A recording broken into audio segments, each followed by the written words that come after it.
welcome back everyone to this tutorial. So in this one, this is gonna be a series. So I said I'm gonna drop this series because yeah, I'm interested in you guys' growth and I want to draw something like that's like when I say a series, something you can watch over and over again and you're able to learn from it, like learn all necessary things you need to learn, like everything that you need to pass that beginner's level.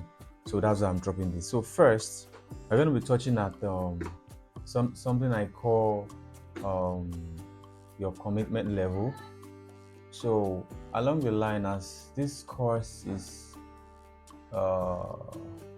going, I'm going to be using my WPS to show you my screen. So as you can see right now, as you can see on my screen here, I said my commitment. So I want you to read this. This is saying I'm beginning my learning in getting started with music theory. I know learning can be hard, but I have to be patient. I have to be determined and disciplined to reach my goals. When I'm stuck, I will find a solution, like you take a breath, you try and break it down, ask for help, research, stay positive, and you talk through it. So you guys have to assure me that you are going to commit to this course, to this series I'm going to be doing. All right, so let's go. So the first things first here, I have introduction, and in my introduction I'm talking about what is music, because right now you're interested in learning this instrument, like you've seen how I play or how other persons play, and you want to go into this line. So we'll be going through the most important things. I wouldn't make this series a very long one. It's going to be a very short series. So first, let's go to the definition. So here I said, what is music? Right? So what is music? I'm going to ask you. Let me drop this here so you can see as I play. So what is music? So I said, what is music theory? Why is it important and how it can help you? So we're going to start from the definition of music. So what is music? Music is an art. It's an art form. It combines either vocals or instrumental sounds, sometimes both. It combines either vocals or instrumental, or at times both instrumental and vocals. Using form, harmony, and expression of emotion to convey an idea. So meaning, if you're going to be playing a song or studying a song or something, like there's a reason why you're playing that sad chord. Maybe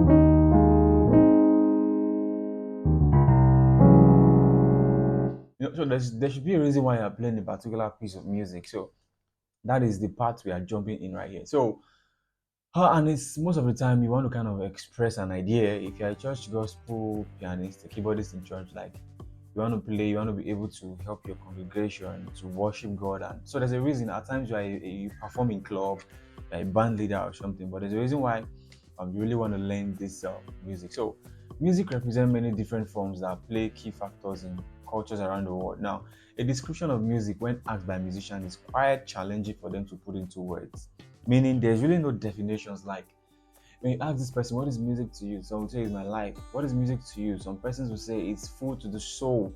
You have a lot of persons are giving a lot of definitions. So here, uh, it's the way you feel. That's how you define it. So John Coltrane, according to my research, I researched this, describe his music as, my music is the spiritual expression of what I am, my faith, my knowledge, and my being. You see, that according to him, that was what it was to him. So when you begin to see the possibilities of music, you desire to do something really, really good for people, to help community free itself from its hangs up. I want to speak to their souls. This is just this man talking. You get? So everybody have the idea and reasons around music. You get? So here I said, so most of us have heard of music theory. Some of us are immediately excited by the sense that it is foreign to us and by the idea that it is somewhere a body of knowledge that will make us better players. We may even be excited by the idea of spending long hours studying music, learning names and concepts, and working to apply those things to our music, becoming masters not just of our instrument but of the feed of sound that they produce. So I want to quickly break this down. So what this part is just talking about is um, a lot of person are excited when they hear of music theory, like, oh, I'm going to be learning a lot of things, and you think music theory is, is the music itself, and you're so excited that you don't know that it is actually more than the theory. The theory, music theory and practical music, they work hand in hand. Do you get it? But you see, music theory is not just something foreign, and it's not a body of knowledge that will make us better players, because we have a lot of persons that do not really know a lot of music theory, and they are actually better players than you that know music theory. So you see, so let's move ahead. So here I said most of us have heard of. Okay, we've passed here. Then here I said our excitement. So here I said, oh, sorry. Our excitement may be cut short due to some reasons. Music theory may seem miles away, difficult, burdensome, and time-consuming. We may have the sense that music is for scholars, or like if you know you're not brilliant, don't go. It's a lie. It's a lie. So, and not for us. Anybody can play music. So, don't think music is not for playing musicians who just want to, show themselves a little, or who just want to play the instrument. It may even seem as though understanding theory will be counterproductive, since it seems like it will turn something expressive and complex into something expressive into complex things. Okay, so this part, I think there's some things I need to correct here. So what this part is trying to say is, don't see music as too complicated. At times, you might be so engrossed with the theory, and you're actually no longer um, interested in learning anymore because of so much, talk theory and the rest. So I'm going somewhere. Whatever your attitude towards music theory is, okay, I'm here to help you benefit learning the fundamental concept of harmony, melody, and rhythm. So apart from realizing your goal of being a musician, learning to think about music gives you a place to depart to, a space to reason and work. It amplifies your expressive potential, just the same way I know how to make food, just the same way knowing how to make food amplifies a good meal. So if you want this PDF, I'll send it to you. So when you know what to look for and you're familiar with music terms, the best in you follows. So here I said music theory. Is it necessary? Okay, so many people associate music theory with reading music, and this is because when people teach theory, most notably in music school, they often teach it on the staff, that's the system of musical symbols, and they usually do that with respect to the piano. Now, reading music can help people to understand the fundamentals of harmony, melody, and rhythm. So some people think because it gives us a way of writing it down, visualizing it, and communicating it clearly. So if you are interested in learning to read music, then there are many tools available for you to do so. But it is worth saying that it is not necessarily part of learning theory. Like, you don't need to learn theory before you can know how to play this instrument. Theory is a collection of ideas that interact with one another and guide our ears. Putting that theory down symbolically on the staff can be useful. That's people that used to carry sheets, music, and the rest. So it is useful. We are not underestimating that, but it does not all by itself mean that we will understand it or will be able to use it any better. In short, when learning music theory, it is not necessary to learn to read music. There are cases, however, when it is useful. If you are a band leader, a composer, it is essential to be able to communicate your visions to other musicians. So why that doesn't necessarily mean writing music traditionally, it is useful to know how to. It is useful. So likewise, if you are a session player or you are a member of someone else's band, it is highly likely that people will be handing you sheet music to learn. That's if you're in a band, or even to sight read. Sight reading is the act of playing a piece while you read it. Classical musicians, those papers you see in front of them, in front of their keyboard, that's what it is. I will show pictures of this thing so you understand what I'm explaining more. So there are many great musicians who don't know how to read music. However, they understand music theory and how music works. So reading traditional music notation is part of a big world of music theory. But remember that you can learn and use music theory without having to attain this skill. You get so.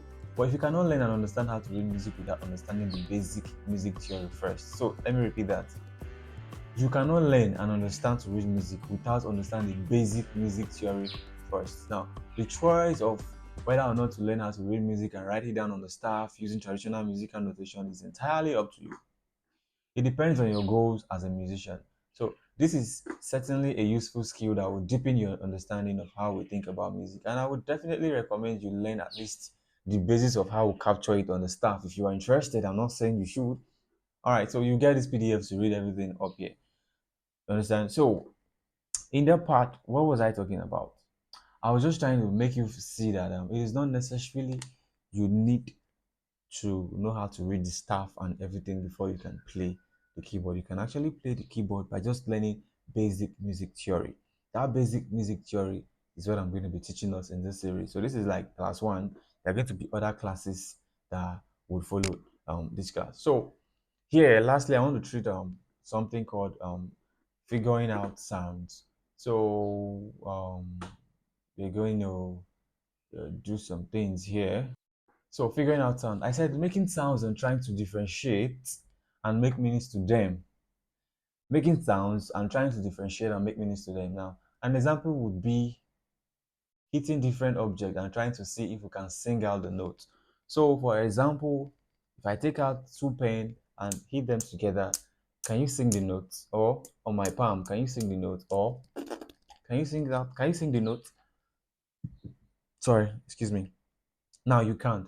But at the same time, let's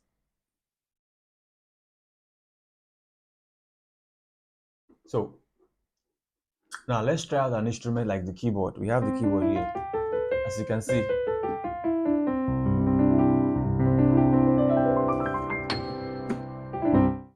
So when I hit different notes on the keyboard, so something that you notice is when I press down, this is a C. You see, when I press down a note and I try sounding the same note, what you discover is that the notes from the instrument made more sense.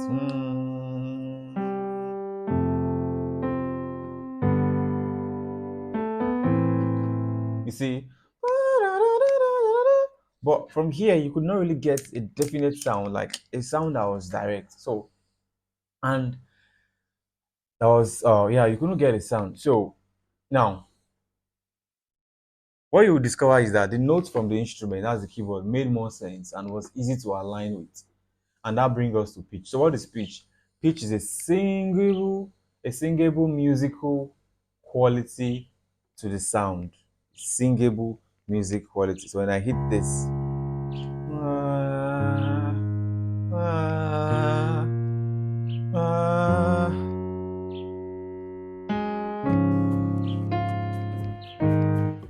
ah, so that is pitch. You understand? So yeah, okay. There are some other theories here. Okay, an Archbishop of Seville said that unless sounds could be heard in the memory of man, they are lost because they cannot be written down. Now, in the 16th century, they came up with the staff that has 5 lines, or to American, it's called a staff. Now, these 5 lines, hold on, let's come back here.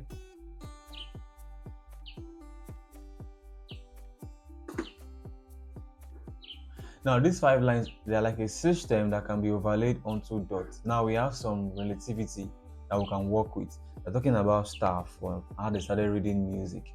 Now, those monks, they started naming the notes, things like do, re, mi, fa, sol, la, ti, do. You've heard of it, which you still use, but also, particularly in English-speaking countries, letters from the alphabet were also used. So we also use our first 7 alphabets: A, B, C, D, E, F, G, A in music.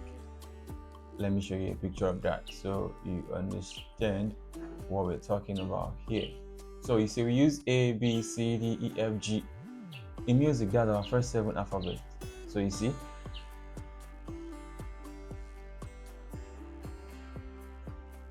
so and that would bring us to to the end of those ones. So in class 2, I will be explaining other basic theory you need to know about learning this instrument. So if you want the PDF, I will drop a link to it in the description for you to go and pick that. So alright guys, don't forget to subscribe to the channel, like the video, share it with your friends. Maybe you know somebody that wants to learn this instrument and is just starting or so. You can share it with them and be a blessing to them. Alright, see you guys in another one.